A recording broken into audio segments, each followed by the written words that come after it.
আর এমন আচরণ করে যেন কিছুই হয়নি। কিছুক্ষণ পরে 4 জনের গ্রুপ কেবিন থেকে বেরিয়ে আসে আর তাদের হাইকিং চালিয়ে যায়। তারা দ্রুত একটা মোড়ে পৌঁছায়, যেখানে 2টো রাস্তা আছে। একটা রাস্তা অসাধারণ একটা ঝর্ণার দিকে যায় আর অন্যটা জঙ্গলের দিকে। এতে গ্রুপটা বিভক্ত হয়ে যায়, কারণ নিকি আর ইয়ান ঝর্ণা দেখতে যায় আর কাপলরা জঙ্গলের ভিতরে যেতে চায়। অবশেষে তারা নিজেদের পথে যায় আর পরের কেবিনে দেখা করার সিদ্ধান্ত নেয়। তারপর নিকি আর ইয়ান জঙ্গলে হাঁটতে শুরু করে। একসময় তাদের মনে হয় তারা পথ হারিয়ে ফেলেছে। তাদের প্রায় একটা দুর্ঘটনার মুখোমুখি হতে হয়, যখন নিকি একটা ফাঁদে পা রাখতে যাচ্ছিল, কিন্তু বেঁচে যায়।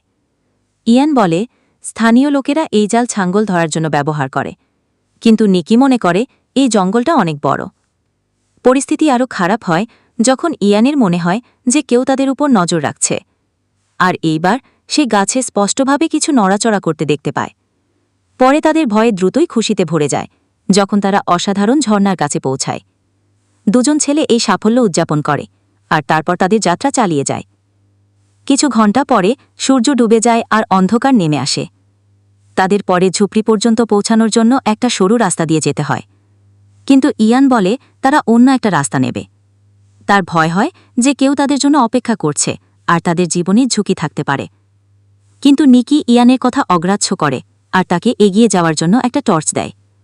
ইয়ানি ইতস্তত করে এগিয়ে যায় আর অন্ধকার রাস্তায় ধীরে ধীরে হাঁটার চেষ্টা করে, কিন্তু তার ঘাবড়ানোর কারণে সে টর্চটা একটা ঢালুতে ফেলে দেয়।